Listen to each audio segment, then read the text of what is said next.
आज का हमारा टॉपिक है mental health. Mental health basically emotional, psychological और सोशल वेलबींग पे बात करती है। जब हम बात करते हैं मेंटल हेल्थ की, इसमें हम किस तरह से सोचते हैं, क्या हमारी फीलिंग्स है और हम उन फीलिंग्स और सोच के मुताबिक किस तरह से परफॉर्म करते हैं, एक्ट करते हैं, वो पूरी जो एक सिनेरियो है इसको कंबाइन अगर करते हैं तो वो आ जाती है मेंटल हेल्थ।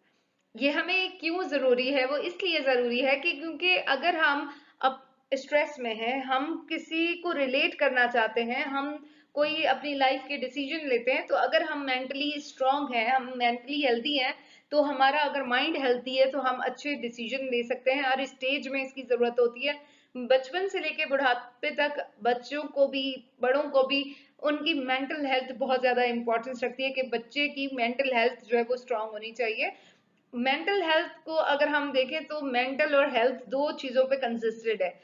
जनरली अगर हम देखें तो हेल्थ हमारी वो होती है कि जो हमारी वेलबींग है, जो हमारी फ्रीडम है, जो कि हम हमारी कोई डिजीजेस नहीं है हमारी बॉडी में, हमारी कोई कोई जिस्मानी बीमारी नहीं है, तो दैट मीन्स कि हम जो है वो हेल्दी हैं। लेकिन कुछ लोग जो है वो जिस्मानी बीमारी ना होते हुए भी आपको बहुत ज्यादा वीक लग रहे होते हैं, बहुत ज्यादा उनकी डेफिशिएंसीज होती हैं परफॉर्मेंस में। वो इसलिए होती है कि वो मेंटली ठीक नहीं होते, साइकोलॉजिकली उन पे कोई स्ट्रेस आ रहा होता है जो कि वो हैंडल नहीं कर पाते। इसीलिए एरिस्टोटल ने भी ये कहा है कि sound mind in a sound body. वो इसलिए कि जब अगर आपकी बॉडी स्ट्रांग है, हेल्दी है, तो डेफिनेटली आपका जहन भी स्ट्रांग होगा, आपका जहन भी हेल्दी होगा। हेड फील्ड जो है मेंटल हेल्थ को इस तरह से कहते हैं कि ये पूरी आपकी पर्सनालिटी का एक हार्मोनियस फंक्शन है, जिसमें अगर आपकी जहन बिल्कुल स्ट्रांग है, अगर आप जहन आपका खुला हुआ है, आपका जहन पावरफुल है, तो आप अपने जहन को इस्तेमाल करते हुए जितने भी स्ट्रेस हैं उनके होते हुए, जितने भी डिफिकल्टीज हैं लाइफ की, उनमें भी अच्छे डिसीजन और पॉजिटिविटी ढूंढते हैं, चेक करते हैं कि आपके अगर हालात ठीक नहीं है, तो अगर आप मेंटली स्ट्रांग है, मेंटल हेल्थ आपकी अच्छी है, तो आप उन हालात में भी वे आउट देखते हैं कि इनको कैसे ठीक किया जा सकता है, कौन कौन से वेज हैं। और अगर इसमें हम कुछ अपने तौर तरीके चेंज कर लें तो हमारे हालात बेहतर नहीं भी होते तो कम से कम हम उसमें एडजस्ट कर जाएंगे। सो मेंटल हेल्थ जो है वो डायनेमिक है, वो एम्फोसाइज करती है कि आपका हेल्थ भी ठीक हो और आपकी मेंटली भी आप स्ट्रांग हो, और ताकि आपकी अपनी पर्सनालिटी जो है वो अच्छी हो सके। अगर आपने देखा होगा कि काफी सारी कंट्रीज जो है वो उनका जो वर्ल्ड रैंकिंग आती है वो हैप्पीनेस रैंकिंग आती है। टॉप 5 जो कंट्रीज हैं वो हैप्पीनेस पे बहुत ज्यादा फोकस करते हैं, ताकि अपनी सोसाइटी के वेलफेयर के लिए उनमें बहुत ज्यादा फोकस होता है। वो इसलिए होता है कि अगर हमारी सोसाइटी खुश है, अगर हमारे लोग खुश हैं, अगर लोग हैप्पी हैं, तो हैप्पीनेस की वजह से वो अच्छी परफॉर्मेंस दिखाएंगे और हर सेक्टर में वो अच्छे तरीके से परफॉर्म करेंगे। सबसे पहले उनका कंफर्ट जोन बहुत ज्यादा इंपॉर्टेंस रखता है, सबसे पहले उनका कंफर्ट, उनकी हैप्पीनेस बहुत ज्यादा इंपॉर्टेंस रखती है। तो मेंटल हेल्थ के लिए भी हर एक को ये सोचना चाहिए कि लोगों के, इंडिविजुअल्स के जो डिमांड्स हैं, जो कम्युनिटी की डिमांड्स हैं जिसमें वो रह रहे हैं, उनके इंटरेस्ट के मुताबिक चीजें हो रही है या नहीं हो रही, क्या वो उनकी नीड्स के मुताबिक उनको वो चीजें प्रोवाइडेड है फ्रॉम द स्टेट और नॉट। तो उस चीज को इंश्योर किया जाए ताकि उनके मेंटल हेल्थ को स्ट्रॉन्ग किया जा सके और फिर वो लोग फिर productive member of the society बन सकते हैं। नेचर क्या है मेंटल हेल्थ की, कि जब हम मेंटल हेल्थ की बात करते हैं, ये वो एबिलिटी है जिसमें आप सेटिस्फैक्टोरियली किसी भी एक एनवायरनमेंट में एडजस्ट कर सकें, आप रह सकें। आपकी जो लाइफ है उसमें आपकी जो मेंटल हाइजीन है वो बहुत ज्यादा इंपॉर्टेंट है। अक्सर कहा जाता है ना कि पॉजिटिव रहें, all is well, nothing is मतलब इम्पॉसिबल। जिसमें ये कहा जाता है word impossible is also says that I am possible. So जब हम मेंटल हेल्थ की बात करें तो हमें पॉजिटिविटीज को देखना होगा, ऑप्टिमिस्टिक होना होगा, ताकि हम अपने लाइफ को अच्छे तरीके से गुजार सकें। मेंटल हेल्थ का एजुकेशन के साथ अगर कनेक्शन देखें तो बहुत ज्यादा स्ट्रांग और क्लोज कनेक्शन है, क्योंकि अगर बच्चा स्ट्रांगली जो मेंटली हेल्थ है उसकी ठीक है, माइंड उसका अच्छा है, बच्चे सही तरीके से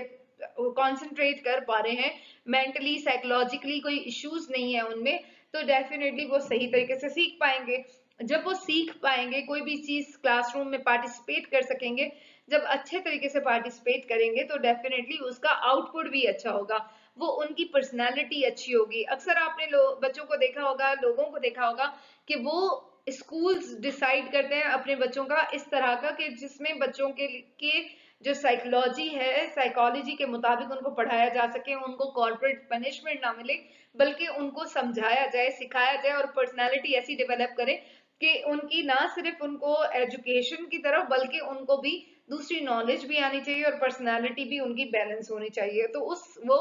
बैलेंस पर्सनालिटी तब होती है जब बच्चा फ्री ऑफ टेंशन होता है, एंजाइटी और स्ट्रेस उसके पास नहीं होते, तो ही वो चीजों को अंडरस्टैंड करता है, एंजॉय करता है और फिर पढ़ पाता है।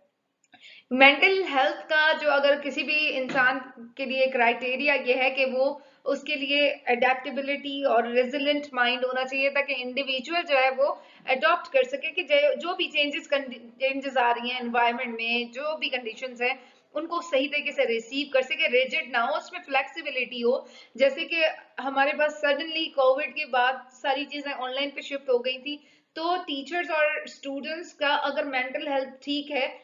तो फिर वो उस चीज को अडॉप्ट कर सकेंगे। बहुत सारे ऐसी चीजें हैं, जैसे फ्लड के टाइम पे लोगों ने अपनी बहुत सारी चीजें जो है जाने भी गवा दी, अपने रिसोर्सेज उनके खत्म हो गए थे, मेंटल रिसोर्सेज में वो बहुत ज्यादा मेंटली डिस्टर्ब हो गए थे, लेकिन क्योंकि उनके पास विल पावर थी तो वो उस चीज को उन्होंने पॉजिटिविटी की तरफ लेके गए और फिर उसमें ओवरकम किया।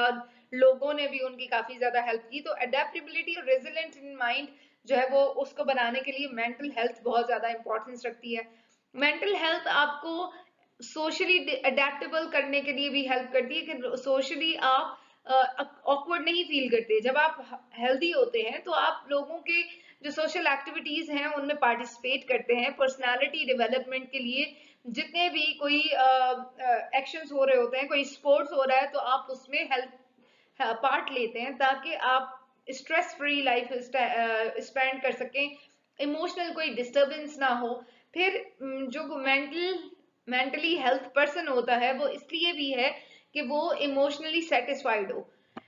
उसका इमोशनल कोशंट बहुत ज्यादा अच्छा होना चाहिए, आईक्यू के साथ साथ वो इमोशनली स्ट्रांग हो ताकि हर एक चीज को सही तरीके से मेंटेन कर सके, ट्रेन कर सके, कंट्रोल कर सके कि बहुत ज्यादा अगर उस पर कोई स्ट्रेस आ जाए तो वो इतना ज्यादा हाइपर ना हो और बहुत ज्यादा ओवरजॉयड भी ना हो। तो इमोशनली जो पर्सनालिटी बैलेंस जो है वो भी बहुत ज्यादा जरूरी है। डिजायर क्या है? हार्मनी और सोशली अप्रूवल की बहुत जरूरत होती है। इसकी जरूरत ये कि सोसाइटी आपको अप्रूव कर सके, सोसाइटी आपको कह सके, आप सोसाइटी के जो नॉर्म्स हैं, जो वैल्यूज हैं उनको प्रॉपर तरीके से अडॉप्ट कर सकें, उसमें एडजस्ट हो सके।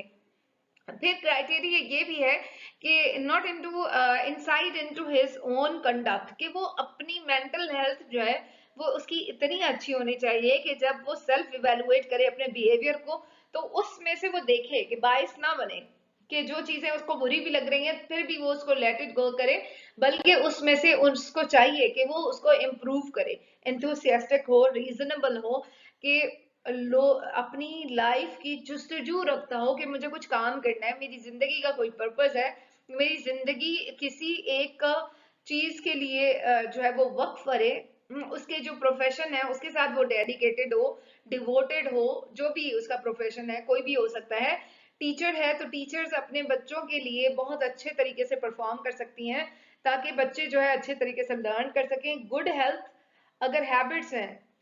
क्योंकि आपकी जो पर्सनालिटी है वो डे टू डे हैबिट्स पे बनती है, कि आप डे टू डे एक्शन जो करते हैं वो आपकी अल्टीमेटली हैबिट्स बन जाती हैं, और जब आपकी अच्छी आदत बन जाती हैं तो अल्टीमेटली आपका जो आपकी जो पर्सनालिटी है वो बैलेंस्ड हो जाती है, अच्छी हो जाती है, जो कि सबके लिए जो है पॉजिटिविटी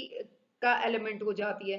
फिलॉसफी ऑफ लाइफ अगर देखें तो हेल्दी पर्सन की अपनी एक फिलॉसफी होती है और उस फिलॉसफी को अडॉप्ट करते हुए उसका एटीट्यूड उस तरीके से बन जाता है और वो अपनी लाइफ के जो वैल्यूज हैं उसी तरीके से सेट करते हैं। Thank you so much for watching this video.